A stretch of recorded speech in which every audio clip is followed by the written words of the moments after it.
रामचरितमानस में सुंदरकांड के अंतर्गत आज का प्रसंग है। गरल सुधारी पुकारई मिताई, गोपद सिंधु अनल शीतलाई। राम सिया राम जय जय राम।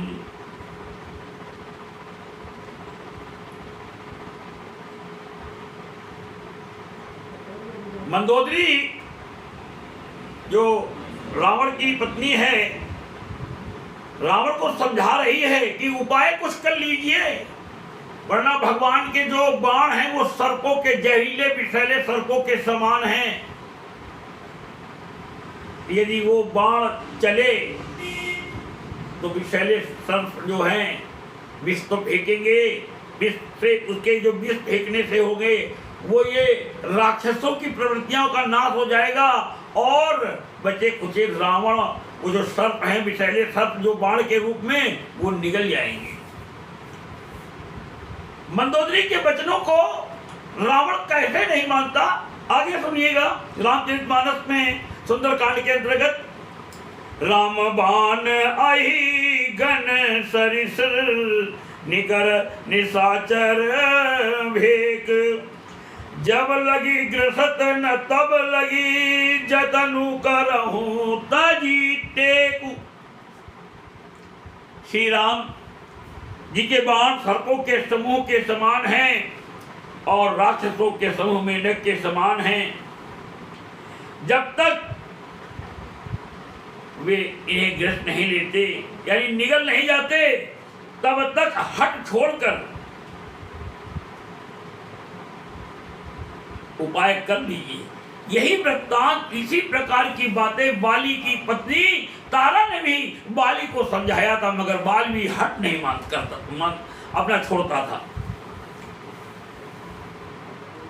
और जब रावण ने मंदोदरी की बातें अपनी कानों से सुनी तो खूब हंसा, बिना हंसी का हंसा।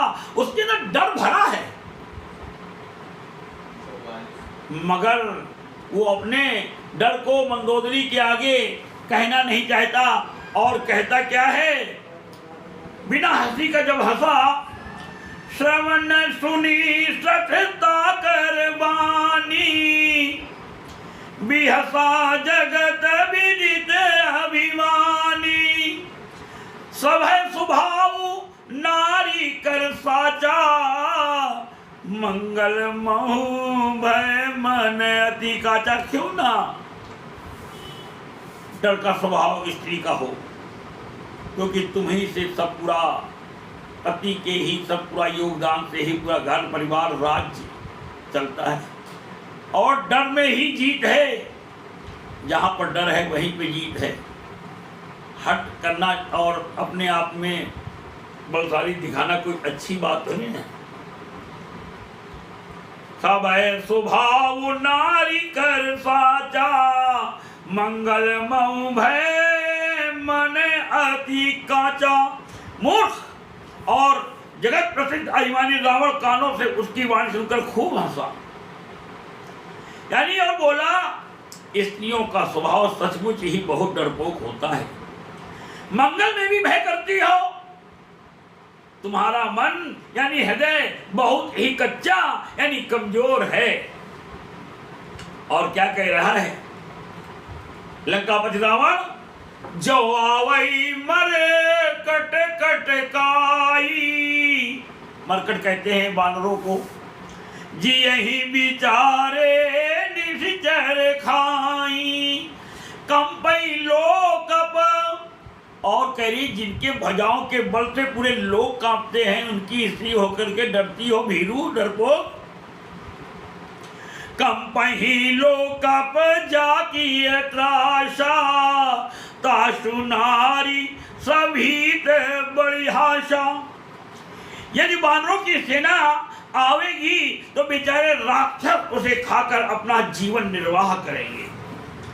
लोकपाल भी जिसके डर से कांपते हैं, उसकी स्त्री डरती हो, यह बड़ी हंसी की बात है।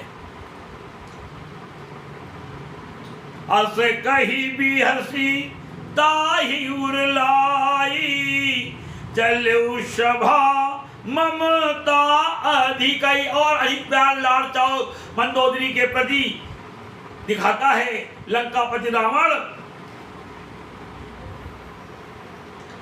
मंदोदरी हृदय कर चिंता, भयं कंठ पर विधि विपरीता। भगवान जब जिसकी आयु पूरी कर देते हैं तो उसको विधाता भी बाएं हो जाते हैं।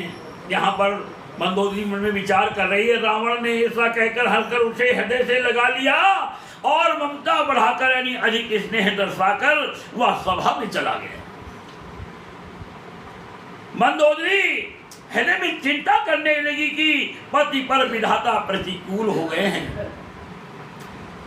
बैठे हुए जैसे बैठा राज दरबार में अपने, खबर आ गई कि सारी सेना लंका के इस पार आ गई है। बैठे उस सभा खबर ऐसी पाई, सिंधु पार सेना सब आई। बूझे सी सचिव उचित मत कहूं, ते सब हंसे मस्त करी रहे हो। ताली बजा करके हंसे अरे कहने लगे, पूरे लोगों को तो आपने जीत लिया, तब कहीं आपको इतना डर नहीं हुआ? ये जो नर बानर आए हैं इनसे आप डर गए हो?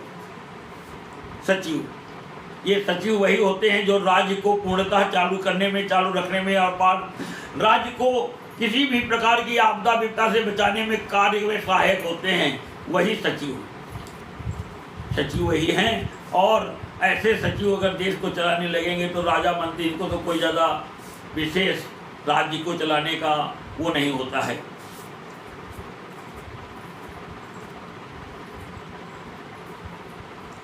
जो ही वह सभा में जाकर बैठा, उसने ऐसी खबर पाई कि शत्रु की सारी सेना समुद्र के उस पार आ गई है। उसने मंत्रियों से पूछा कि उचित सलाह कहिए, यानी अब क्या करना चाहिए। तब वे सब हंसे और बोले कि चुप किए रहिए, इसमें सलाह की कौन सी बात है। और कहते हैं, एक लाइन का चौपाई है, जीते चरा जीते सुरासुर सब समनाही, नर बानर कही लेखे माही।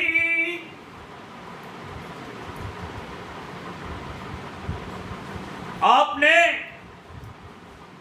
देवताओं और राक्षसों को जीत लिया, तब तो कुछ श्रम ही नहीं हुआ, फिर मनुष्य और वानर किस गिनती में हैं।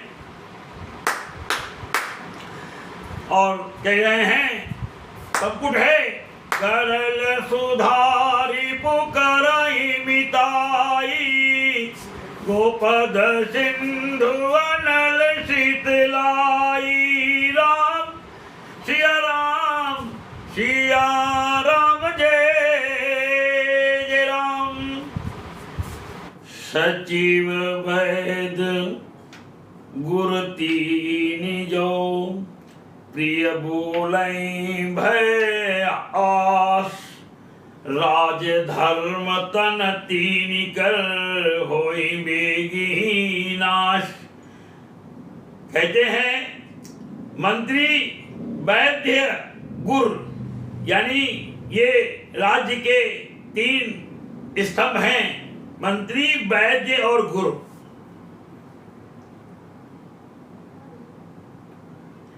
यदि ये तीन अप्रसन्नता के कारण प्रसन्न अगर नहीं है, भय किसी डर के कारण, लाभ या किसी अच्छी वस्तु पा जाने का कारण होगा इन तीनों के अंदर, तो क्रमशः राज्य, मंत्री के लिए राज्य अगर आपके साथ में मंत्री का सही नहीं है तो आपका राज्य चला जाएगा, और वैद्य अगर नहीं है तो आपका शरीर चला जाएगा, बेकार हो जाएगा, क्योंकि सलाह अच्छी आपको दे ही नहीं रहा है। और गुरु जो आपको अच्छा शिक्षा देने वाला है, माँ से लेकर के, पिता से लेकर के गुरु और सबसे बड़ा तो माता पिता गुरु होते हैं, उसके बाद तो अध्यापक होता है। यदि ये गुरु भी सही नहीं हुए, यानी किसी भय, लाभ और अप्रसन्नता के कारण अच्छी शिक्षा नहीं देते हैं, तो आपका जीवन नरक हो जाएगा। तो कहते हैं मंत्री, वैद्य और गुरु, ये तीन यानी अप्रसन्नता के यानी भय या लाभ की आशा से यानी हित की बात न कहकर प्रिय बोलते हैं, यानी ठाकुर सुहाती कहते हैं। ठाकुर सुहानी कहने लगते हैं तो क्रमशः राज्य, शरीर और धर्म, इन तीन का शीघ्र ही नाश हो जाता है। सोई रावण कहूं बनिय सहाई, स्तुति करई सुनाई सुनाई, अवसर जानी विभीषण आवा, भ्राता चरण शीशुत ही नावा। रावण के लिए भी वही सहायता यानी सहयोग आ बनी है। मंत्री उसे सुनाकर यानी मुंह पर स्तुति करते हैं। इसी समय यानी इसी अवसर पर विभीषण जी आए, उन्होंने बड़े भाई के चरणों में सिर नवाया। पुनि सिर नाई बैठ निज आसन, बोला बचन पाई अनुशासन, जो कृपाल पूछू मोहि बाता, मति अनुरूप कहूँ हित दाता। फिर वे सिर नवाकर अपने आसन पर बैठ गए और आज्ञा पाकर ये वचन बोले, हे कृपालु, जब आपने मुझसे बात यानी राय पूछी ही है तो हे तात, मैं अपनी बुद्धि के अनुसार आपके हित की बात कहता हूँ। विभीषण ने अपने मन से कोई बात रावण के सम्मुख नहीं कही कि ऐसा ऐसा कर ली। जब रावण ने पूछा तो विभीषण ने कहा, फिर उसको लात मारने की क्या आवश्यकता थी, इसका भी आगे बताया जाएगा। लात मारने का क्या कारण था और भगाने का क्या कारण था। और विभीषण कह रहे हैं, जो आपन चाहे कल्याणा, अपना कल्याण चाहता है, अपने परिवार का कल्याण चाहता है, अपने जीवन में ऐश्वर्य चाहता है, तो एक बात कम से कम ध्यान लगा करके सुनने वाली है, इसको बैठा लीजिए। जो आपन चाहे कल्याणा, सुजस सुमति शुभ गति सुख नाना। सुजस अच्छा यश चाहता हो, सुमति अच्छे विचार चाहता हो अपने मन के अंदर, और अपने किए गए पुरुषार्थ के द्वारा अपनी अच्छी गति, अपनी करनी अच्छी पाना चाहता है, और नाना प्रकार के सुख चाहता है, तो जीवन में एक बार मानस के माध्यम से लोगों को बताना चाहता हूँ। सुंदरकांड में लिखा है, गोस्वामी तुलसीदास जी ने काव्य की रचना है, जो आपन चाहे कल्याणा, सुजस सुमति शुभ गति सुख नाना। सो परिनारी पराई स्त्री, सो परिनारी लीलारे गोसाई, तजहु चौथी के चंदे की नाई। उसको पराई स्त्री के मस्तक यानी ललाट को चंद्रमा, चौथ के चंद्रमा की तरह, जैसे चौथ का चंद्रमा नहीं देखा जा सकता क्योंकि इसमें दोष लगता है, इस तरह इसी कारण पराई स्त्री का व्यक्ति अपने जीवन में उस स्त्री का मस्तक भी न देखने पावे। आज भी औरतें बहुत जगह पर अपने नहीं पूरे मुख को ढकती हैं, तो मुख को ढकने का कारण यही है कि अपने ललाट को किसी दूसरे पुरुष को न दिखाएं, जिससे उनका कुछ करनी ना बिगड़े। अपने अपने मस्तक को पराई स्त्री ढक करके रखती, इसके लिए पुरुष पराई स्त्री के मस्तक को भी न देखे। कह रहे हैं गोस्वामी तुलसीदास जी काव्य की रचना के रूप में है। जो मनुष्य अपना कल्याण चाहता है, सुंदर यश, सुबुद्धि, शुभ गति और नाना प्रकार के सुख चाहता है, वह हे स्वामी रावण ने कह रहा है पर स्त्री के ललाट को यानी मस्तक को चौथ के चंद्रमा की तरह त्याग दे। अर्थात जैसे लोग चौथ के चंद्रमा को नहीं देखते, उसी प्रकार पर स्त्री का मुख ही न देखे। 14 भुवन एक पति होई, भूत द्रोह टिष्टई नहीं सोई। गुण सागर नागर नर जो, अल्प लोभ भव कहाई न कोऊ। 14 भुवनों का एक ही स्वामी हो, वह भी जीवों से बैर करके ठहर नहीं सकता। तुम तो केवल लंका के राजा हो, 14 भुवनों का एक स्वामी, यानी नष्ट हो जाता है। जो मनुष्य गुणों का समुद्र और चतुर हो, उसे चाहे थोड़ा भी लोभ क्यों ना हो तो भी कोई भला नहीं कहता है। मंगल भवन मंगल हारी, राम सिया राम सिया राम। मंगल भवन मंगल हारी, राम सिया राम। उमा सहित जही जपत पुरारी, राधे राधे श्याम। कहते हैं काम क्रोध मद लोभ सब, नाथ नरक के पंथ सब परिहरि रघुबीर ही, भजहु भजहि जय संत। हे नाथ, काम क्रोध मद और लोभ ये सब नरक के रास्ते हैं, इन सबको छोड़कर श्री रामचंद्र जी को भजिए। जिन्हें संत यानी सत्पुरुष भजते हैं, तात राम नहीं नर भूपाला, भुवनेश्वर का लहु कर काला। ब्रह्म अनामय अज भगवंता, व्यापक अजिद अनादि अनंता।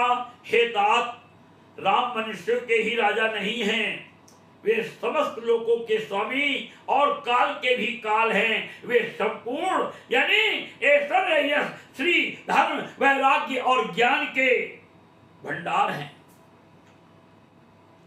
वे भगवान हैं।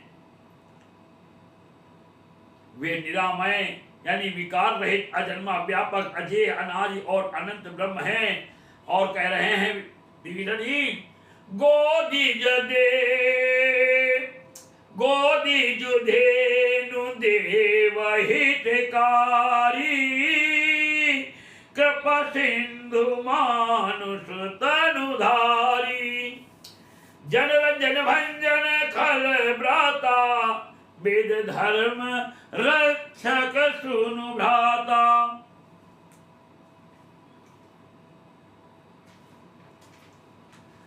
उन कृपा के समुद्र भगवान ने पृथ्वी ब्राह्मण गौ और देवताओं का हित करने के लिए ही मनुष्य शरीर धारण किया है। भाई सुनिए, वे सेवकों को आनंद देने वाले, दुष्टों के समूह का नाश करने वाले और वेद तथा धर्म की रक्षा करने वाले हैं।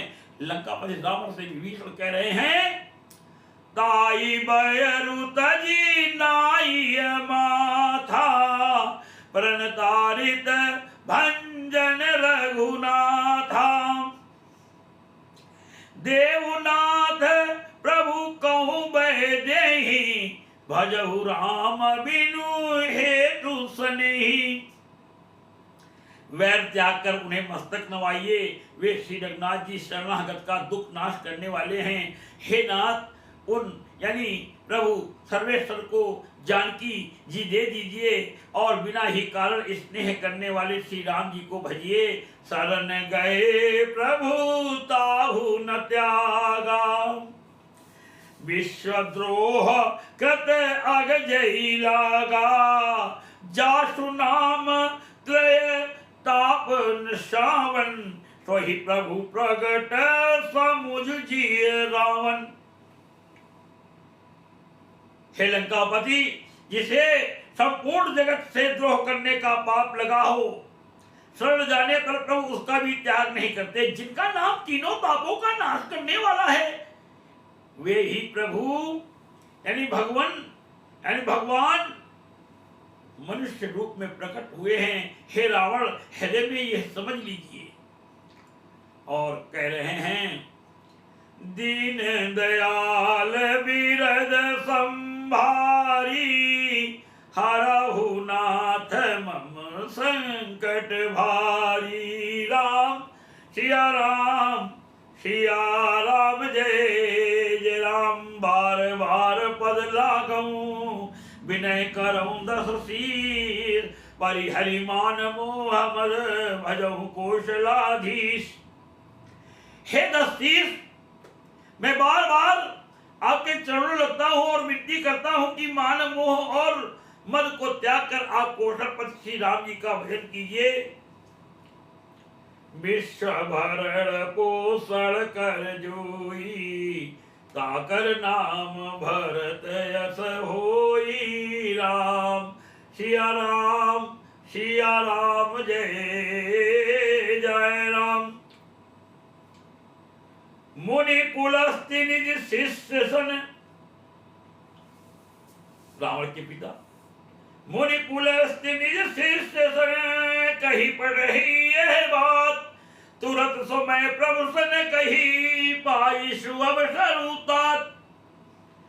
मुनि पुलस्त्य जी ने अपने शिष्य के हाथ यह बात कहला भेजिए, हे तात, सुंदर अवसर पाकर मैंने तुरंत ही वह बात प्रभु यानी आप किसे कह दी है। माल्यवंत रावण का नाना है और क्या कह रहा है, माल्यवंत अति सचिव शयाना, ताशु वचन सुनि अति सुख माना। तात अनुज तव नीति विभूषण, सो उर्धरऊ जो कहत विभीषण। माल्यवान नाम का एक बहुत ही बुद्धिमान मंत्री था। उसने उन यानी विभीषण के वचन सुनकर बहुत सुख माना और कहा, हे तात, आपके छोटे भाई नीति विभूषण यानी नीति को भूषण रूप में धारण करने वाले अर्थात नीतिमान हैं। विभीषण जो कुछ कह रहे हैं उसे हृदय में धारण कर लीजिए। रिपुत कलह, अब रावण को क्रोध आ गया क्योंकि इधर विभीषण और उधर माल्यवान और उधर मुनि पुलस्त्य, तीन लोगों की बातें सुन करके रावण को बहुत क्रोध हुआ। रिपु उत्कर्ष कहत सठ दो, दूरी न करहु यहाँ है को। माल्यवंत गृह गयऊं बहोरी, कही विभीषण पुनि कर जोरी। दोबारा विभीषण ने फिर हाथ जोड़ करके वे कहने लगे, रावण ने कहा, ये दोनों मूर्ख शत्रु की महिमा बखान रहे हैं, यहाँ कोई है, इन्हें दूर करो ना। तब माल्यवान तो घर लौट गया और विभीषण जी हाथ जोड़कर फिर कहने लगे, सुमति कुमति सबके उर रही, नाथ पुराण निगम अस कहीं। जहाँ सुमति तहाँ संपत्ति नाना, जहाँ कुमति तहाँ विपत्ति निदाना। हे नाथ, पुराण और वेद ऐसा कहते हैं कि सुबुद्धि यानी अच्छी बुद्धि और कुबुद्धि यानी खोटी बुद्धि सबके हृदय में रहती है। जहाँ सुबुद्धि है वहाँ नाना प्रकार की संपदाएं सुख की स्थिति रहती है, और जहाँ कुबुद्धि है वहाँ परिणाम में विपत्ति यानी दुख रहती है। तव उर कुमति बसी विपरीता, हित अनहित मानहु रिपुप्रीता। काल राति निशिचर कुल केरी, दही सीता पर प्रीति घनेरी। आपके हृदय में उल्टी बुद्धि आवसी है, इसी से आप हित को अहित और शत्रु को मित्र मान रहे हैं, और जो राक्षस कुल के लिए काल रात्रि के समान हैं, उन सीता पर आपकी बड़ी प्रीति है। और संपुट है, सुन सी सत्य शीस हमारी, पूजी मन कामना तुम्हारी। राम सिया राम जय जय राम। तात चरण गही मांगऊ, राखऊ मोर दुलार। सीता देहु राम कहू, अहित न होई तुम्हार। हे तात, मैं चरण पकड़कर आपसे भीख मांगता हूँ, यानी विनती करता हूँ कि आप मेरा दुलार रखिए, मुझ बालक के आग्रह को स्नेह पूर्वक स्वीकार कीजिए। श्री राम जी को सीता जी दे दीजिए, जिससे आपका अहित न हो। कि सुन सी सत्य शीस हमारी, पूजी मन